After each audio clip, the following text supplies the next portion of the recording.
সম্মানিত বিরোধী দলের প্রতি সম্মান রেখেই বলছি, আপনারা যদি আমাদেরকে পতন করার হুমকি দেন তাহলে বিরোধী দলের অবস্থান থেকে আপনাদেরকে পতন ঘটানো হবে ইনশাআল্লাহ। মাননীয় স্পিকার, গত কয়েকদিন যাবত এই সংসদে দাঁড়িয়ে অনেক নেতৃবৃন্দের বক্তব্য, অনেক সদস্যদের বক্তব্য শুনেছি।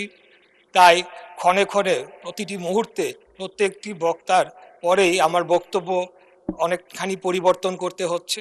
যেভাবে আমি ভেবেছিলাম যে আমার জীবনের প্রথম বক্তব্য রাখবো, সেখান থেকে অনেকটাই এখন সরে আসতে হচ্ছে আর কি। যে একটা অপসংস্কৃতি চালু হয়েছিল বিগত খুনি স্বৈরাচারী ফ্যাসিবাদী হাসিনার আমলে, সেখান থেকে যাতে আমরা বের হয়ে এসে, আমি প্রথমেই মহান রব্বুল আলামিনের প্রতি কোটি শুকরিয়া আদায় করছি। জাতীয় সংসদে কার্যত আমার জীবনের প্রথম পূর্ণাঙ্গ বক্তব্য রাখার সুযোগ পেয়েছি।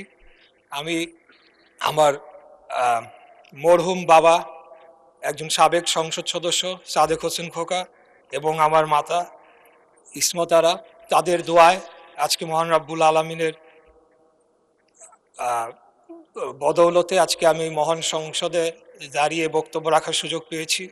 আমি গভীর শ্রদ্ধাভরে স্মরণ করছি জাতির শ্রেষ্ঠ সন্তান 1971 সালের মহান মুক্তিযুদ্ধে সকল শহীদ এবং বীর মুক্তিযোদ্ধাদের, এবং আরও স্মরণ করছি বিগত 24 সালে জুলাই আগস্ট গণ অভ্যুত্থানে সকলে যারা শহীদ হয়েছেন, যারা আহত হয়েছেন, যারা পঙ্গুত্ব বরণ করেছেন, তাদের সকলকে স্মরণ করছি।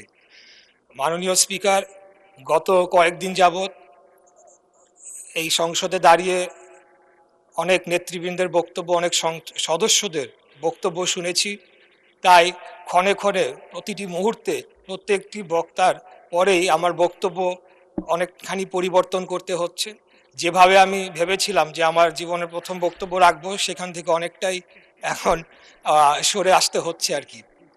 মাননীয় স্পিকার, আমি মুক্তিযুদ্ধ বিষয়ক মন্ত্রণালয়ের দায়িত্ব পেয়েছি। সেজন্য আমি আমাদের নেতা, মাননীয় সংসদ নেতা, মাননীয় প্রধানমন্ত্রী জনাব তারেক রহমানের প্রতি কৃতজ্ঞতা জানাচ্ছি। উনি আমাকে সুযোগ দিয়েছেন, উনি আমাকে মনোনয়ন দিয়েছেন, এবং ঢাকা 6 আসনের সর্বস্তরের ভোটাররা তাদের মূল্যবান ভোট দিয়ে আমাকে সংসদে পাঠিয়েছেন। মাননীয় স্পিকার,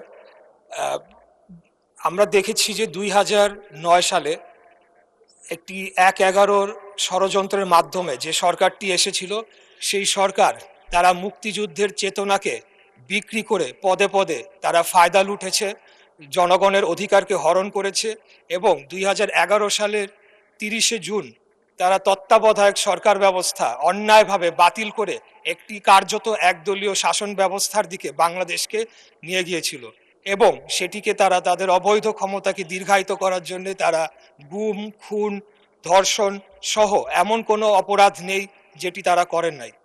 আমরা তখন থেকেই দেশনেত্রী মরহুমা বেগম খালেদা জিয়ার নেতৃত্বে গণতন্ত্র পুনরুদ্ধারের আন্দোলন আমরা তখন থেকেই করে আসছি, এবং সর্বশেষ 2024 সালে আমাদের নেতা, আজকের মাননীয় প্রধানমন্ত্রী, ওনার নেতৃত্বেই আমরা আন্দোলন সংগ্রাম লড়াইয়ের মাধ্যমে বাংলাদেশে আবার গণতন্ত্র প্রতিষ্ঠার সুযোগ পেয়েছি। মাননীয় স্পিকার, আমি একটু বলতে চাই যে আমাদের সম্মানিত বিরোধী দলের সদস্যবৃন্দরা এখানে রয়েছেন, তাদের অনেকেই খুব সুন্দর বক্তব্য দিয়ে থাকেন, সেটাকে আমরা অ্যাপ্রিসিয়েট করি, কিন্তু তারা সংসদের বাইরে এবং কিছু কিছু ক্ষেত্রে সংসদের ভেতরেও যেভাবে বক্তব্য রাখছেন, তার মাধ্যমে যে বিষ বাষ্প ছড়ানো হচ্ছে, সেটির একটা প্রভাব কিন্তু আমরা বর্তমান যে শিক্ষা প্রতিষ্ঠান ক্যাম্পাস যে উত্তপ্ত হয়েছে, সেখানে আমরা তার প্রভাব একটা দেখতে পাচ্ছি। সেখানে বিভিন্ন জায়গায় তাদের ছাত্র সংগঠনের যারা রয়েছেন তাদের সাথে বিভিন্ন সংঘর্ষের ঘটনা ঘটছে, অনেকেই সেখানে আহত হয়েছেন, এবং নানা ধরনের একটা অস্থিরতা বিরাজ করছে। আমি খুব কষ্ট পেয়েছি যে গত সপ্তাহে বৃহস্পতিবার দিন এখানে সুন্দর আলোচনা হলো, জ্বালানি বিষয়ক একটি সমস্যা নিয়ে একটি কমিটি গঠন করা হলো। আমাদের মাননীয় বিরোধী দলের নেতা তিনিও খুব সুন্দর বক্তব্য রাখলেন, কিন্তু পরের 2 দিনই আমরা দেখলাম যে 2 দিন সংসদ চলেনি, যে তাদের নেতৃবৃন্দ বিভিন্ন জায়গায় নানা ধরনের কথা বলেছে, এবং এক প্রকার জনগণকে উস্কানি দিয়েছে। এমনও কথা বলা হয়েছে যে 17 দিনের মধ্যে নাকি বিএনপি নির্বাচিত সরকারকে তারা ক্ষমতা থেকে হটাবে। তা আমি আপনার মাধ্যমে এই সংসদ এবং জাতি যারা সকলেই লাইভ টেলিকাস্ট হচ্ছে, সকলেই দেখছে, আমি তাদের উদ্দেশ্যে বলতে চাই যে 2008 সালের নির্বাচনের মাধ্যমে বা এই সরকার ক্ষমতায় আসে নাই, 14, 18, 24-এর মাধ্যমেও এই সরকার ক্ষমতায় আসে নাই। আমরা জনগণের সরাসরি ভোটের মাধ্যমে ম্যান্ডেট প্রাপ্ত হয়ে এই সংসদে এসেছে। আমাদেরকে যদি কেউ হুমকি ধামকি দিয়ে মনে করে সরকার পতন করবে, আমি আপনার মাধ্যমে মাননীয় সংসদ নেতার উদ্দেশ্যে বলতে চাই, আপনি খালি হুকুম দিবেন, ইনশাল্লাহ বিগত দিনে আপনার নির্দেশ প্রাপ্ত হয়ে আমরা যেভাবে রাজপথে অবস্থান করে জনগণের ভোটের অধিকার প্রতিষ্ঠা করার জন্য আন্দোলন সংগ্রাম করেছি, একইভাবে খুনি হাসিনাকে পতন করার জন্য আমরা যেভাবে আন্দোলন সংগ্রাম করেছি, আমাদেরকে যদি হুমকি দেওয়া হয় তাহলে সম্মানিত বিরোধী দলের প্রতি সম্মান রেখেই বলছি, আপনারা যদি আমাদেরকে পতন করার হুমকি দেন তাহলে বিরোধী দলের অবস্থান থেকে আপনাদেরকে পতন ঘটানো হবে ইনশাআল্লাহ। আমরা কোনো ধরনের অস্থিতিশীল করতে চাই না, আমরা বাংলাদেশে কোনো ধরনের বিভক্তির রাজনীতি চাই না, আমরা একটা শান্তির রাজনীতি চাই, একটা ঐক্যের রাজনীতি চাই।